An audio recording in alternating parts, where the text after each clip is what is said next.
Paraguay Rural, voz y sentimiento del hombre de campo. Buenos días, amigos productores. Bienvenidos a Paraguay Rural.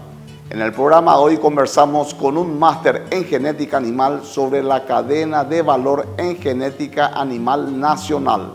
Vamos a la nota.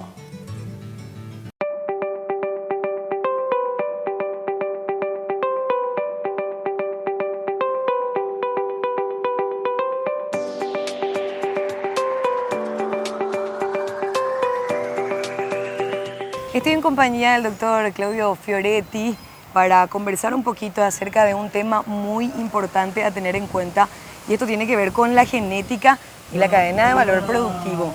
¿Implica la genética en esta cadena de valor, doctor? Sí, claro, es el primer eslabón, es como arranca todo. Digamos, el insumo genético o la matriz genética que la tenemos a través de toros, de semen, de embriones, en las razas mayoritarias que tenemos en Paraguay, que son índicas y derivadas de índicas.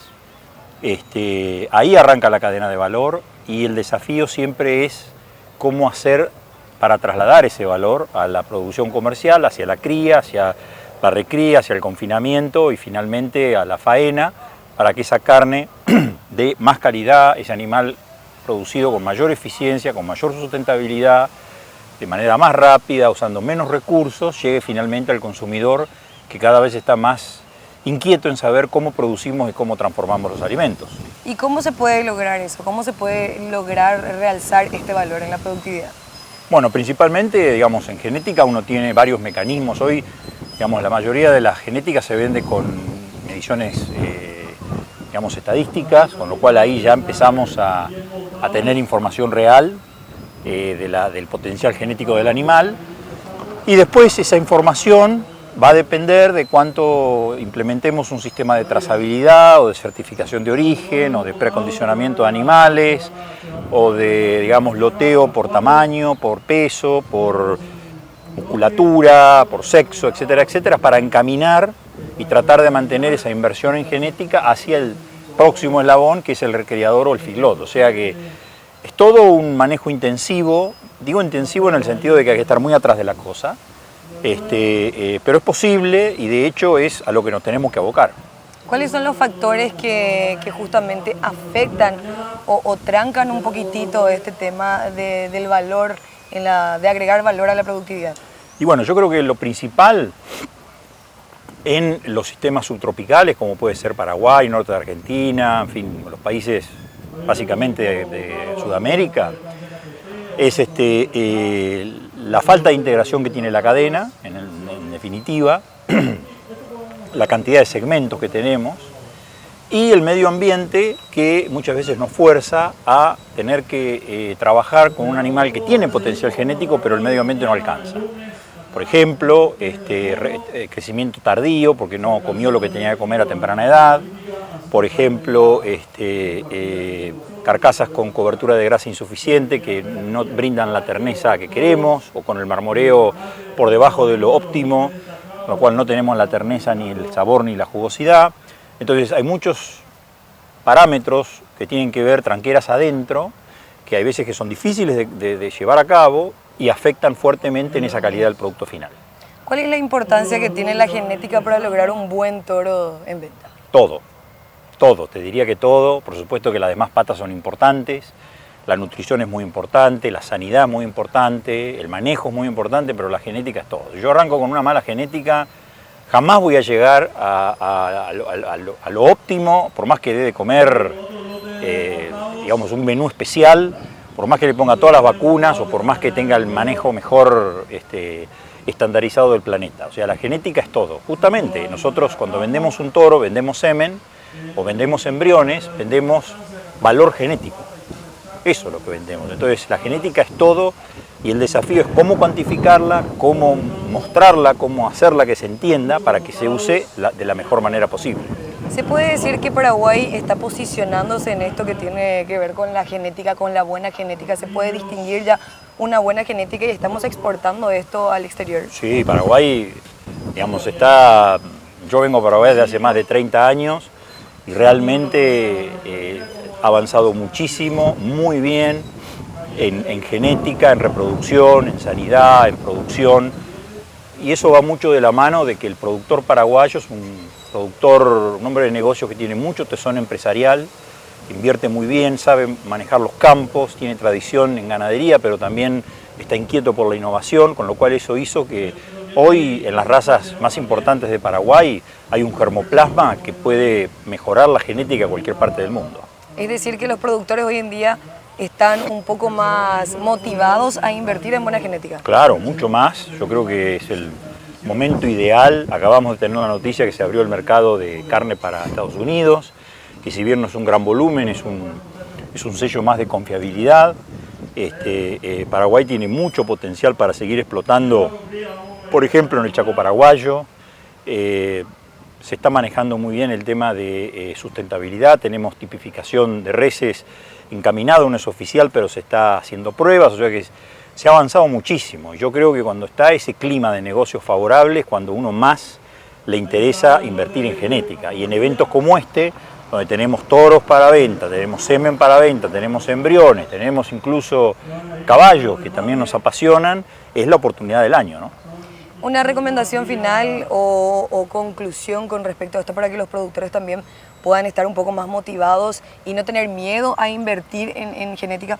Bueno, yo creo que la genética es algo que uno invierte esporádicamente, o sea, no es un insumo que tengamos que invertir todos los años grandes cantidades de dinero, a diferencia de lo que es la comida para los animales, el esperre de soja, el maíz, que es algo, la cuenta de la alimentación es enorme, o los sueldos de los empleados, o los impuestos, o en fin, mantener la estructura.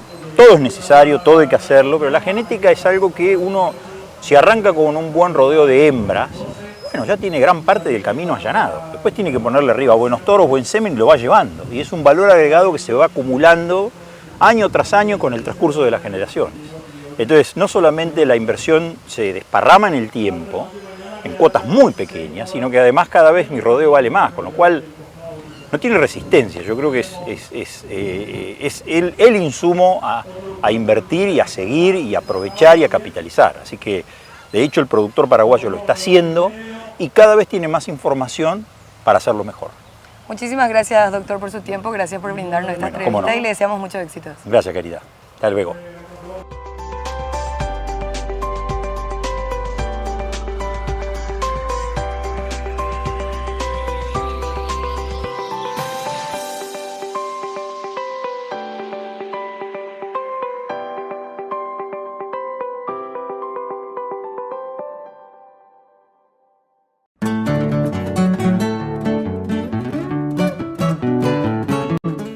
En una charla con un especialista en nutrición animal, el profesional nos comenta sobre la calidad de forraje y pasturas paraguayas.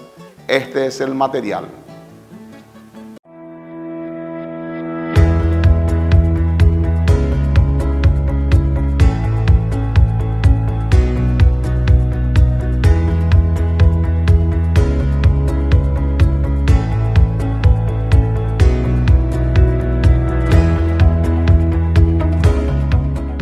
Estoy en compañía del doctor Renato, él es especialista en nutrición animal. En esta oportunidad queremos saber un poquito más acerca del concepto que se maneja y luego también hablar un poquitito de lo que tenga que ver con la nutrición a nivel regional.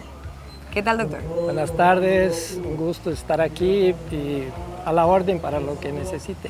Con respecto a la nutrición y la región en sí, ¿cómo está, hablando de nutrición bovina, ahora, cómo estamos a nivel regional? Usted sabe que el último censo hubo una disminución de nuestro hato, porque venimos de 2-3 años con mucha sequía, lluvias intermitentes y mucha gente se obliga, que no tiene suficiente reserva, a deshacerse de un porcentaje de su hato, tanto que nuestra exportación de carne no ha bajado, a pesar de que no tenemos suficiente comida.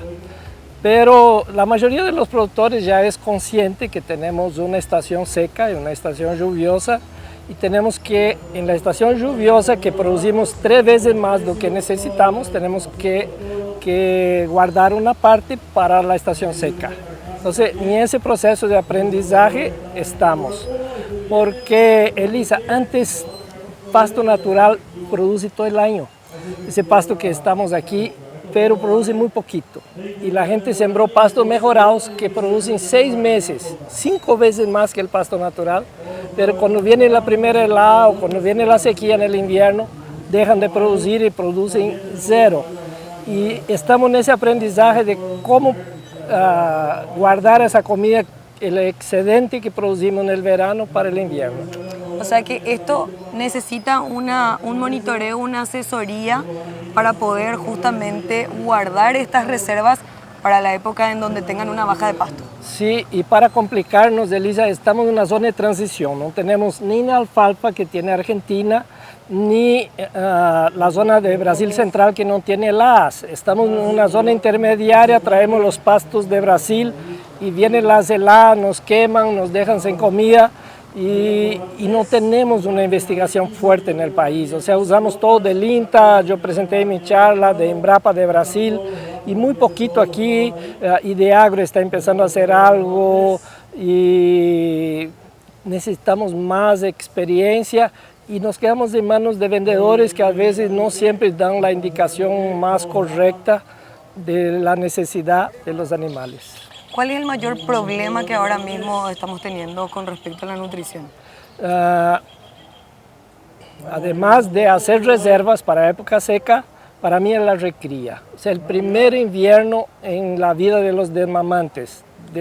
Quitamos los terneros de las vacas en mayo, quitamos la leche, el alimento más noble, y no tenemos un buen pasto. Viene la sequía, pasto seco, fardo, baja calidad. Y destetamos los animales con 200 kilos y en octubre, en esa época, tiene lo mismo 200 o menos.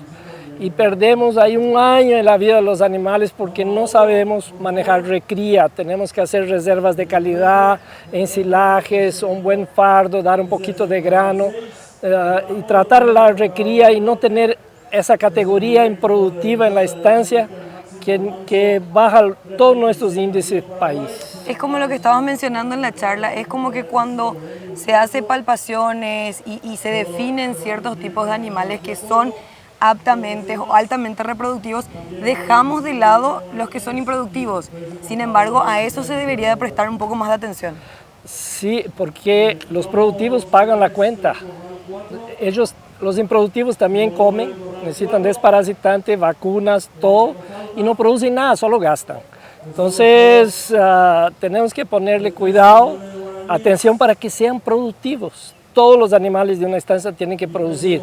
Yo explicaba que Estados Unidos, con 90 millones de cabezas, produce la misma cantidad de carne, casi la misma, que nuestros 5 países, Argentina, Brasil, Paraguay, Bolivia y Uruguay.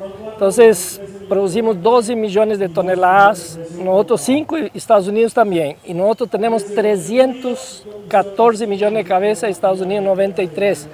Me da mucha vergüenza decir eso. Tenemos la misma genética, los mismos programas de salud, pero en nutrición aún falta mucho que hacer. O sea que no tiene mucha relevancia invertir en buena genética si no se invierte en una buena planificación de nutrición móvil. De verdad, compramos Ferraris, estamos viendo ahí en el remate de los llanos, Ferraris que andan y los soltamos en un empedrado de pueblo. Me explico, se va a desbaratar antes que si hubiéramos comprado un Jeep barato. Conclusión final entonces, o recomendación a tener en cuenta para nuestros amigos productores. Que busquen asesorías independientes, serias, ya hay buenos profesionales trabajando y ayudando a la gente a trabajar en recría. Van a tener que invertir, pero la gente dice caro invertir en recría, no, caro son los campos y eso ya tenemos, lo más caro es la tierra. Y hacerla producir es barato, solo que tenemos que hacerla producir bien. Muchísimas gracias, doctor, por su tiempo, gracias por brindarnos esta entrevista y esperamos charlar con usted próximamente. Un gusto.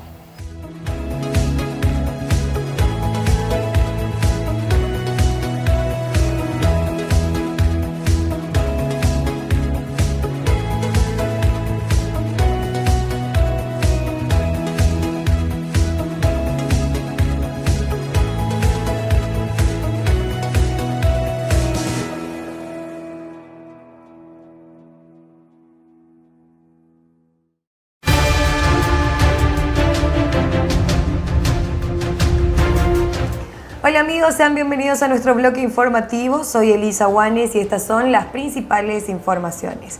Vamos a hablar de la soja, que justamente se da un crecimiento acumulado del 160%.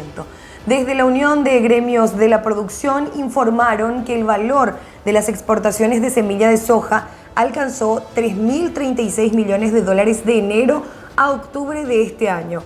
Por lo tanto, la variación interanual equivale a 160%.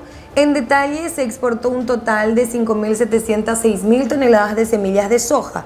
En el segmento de semillas y frutos oleaginosos se registró un repunte del 19% en relación al 2022, alcanzando 41,2 mil toneladas. Esto representó un movimiento de 104,1 millones de dólares. En cuanto a los segmentos de aceites y harinas, tortas y demás residuos de soja, se alinean a la tendencia positiva en el volumen de envíos, con un crecimiento del 27 y 30% respectivamente. Sin embargo, el valor del aceite de soja disminuyó un 13%.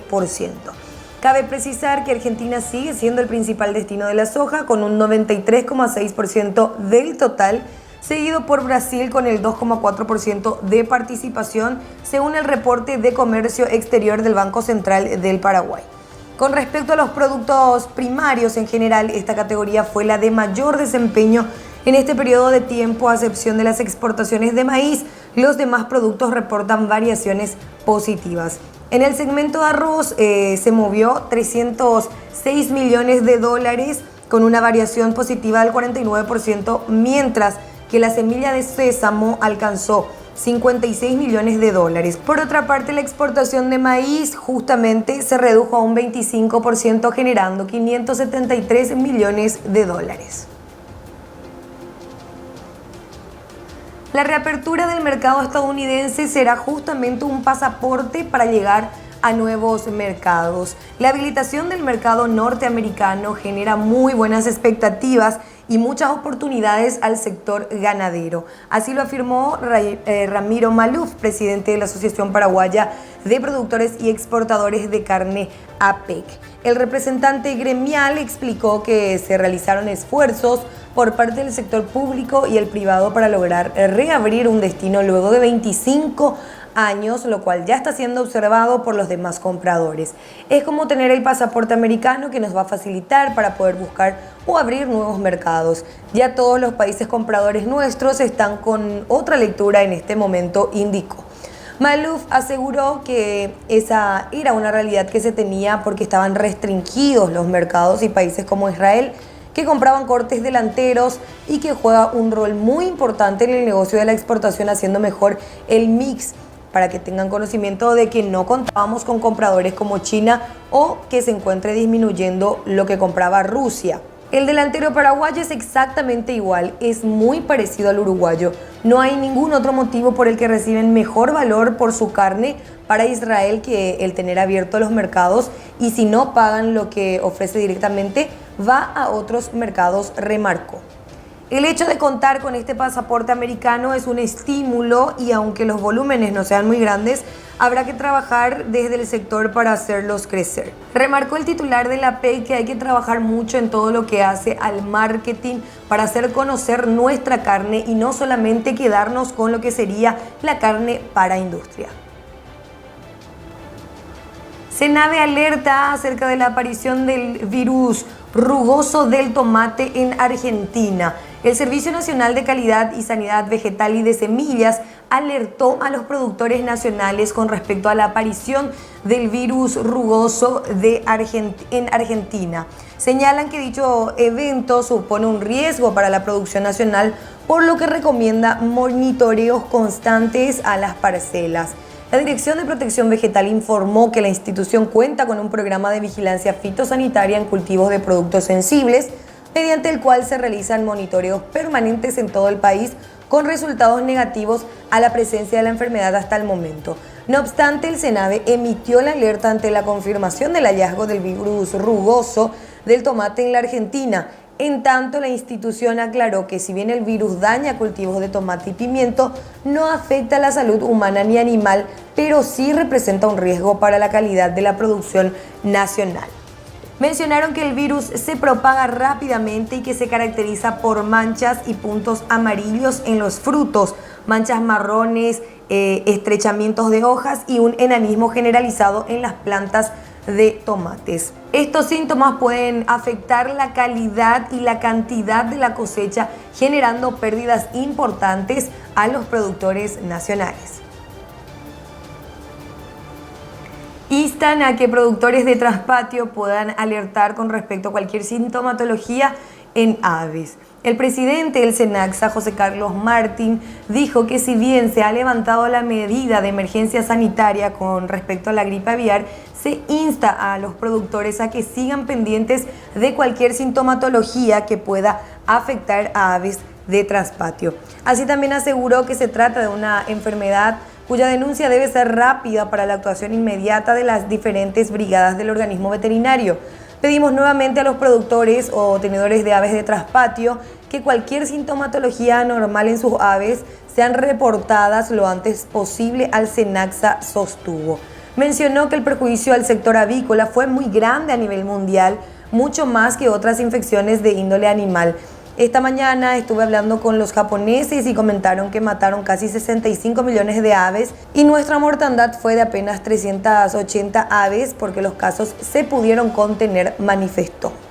El titular del SENACSA dijo que con el cierre de todos los focos detectados en Paraguay en junio de este año, culminó el trabajo documental para el levantamiento de la medida con el vencimiento del decreto 9463 que había declarado la situación de emergencia con vigencia de 6 meses. No obstante, también recordó a la ciudadanía que sigue habilitado el número de emergencia 158 para el reporte de cualquier sintomatología que se presente. Estas han sido todas las informaciones. Les agradecemos por su preferencia. Nos volveremos a encontrar en una próxima emisión. Hasta luego.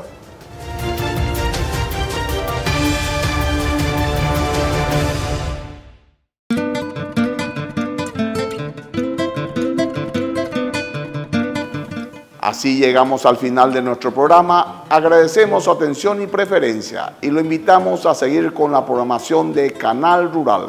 Tengan ustedes un muy buen resto de jornada, amigos productores.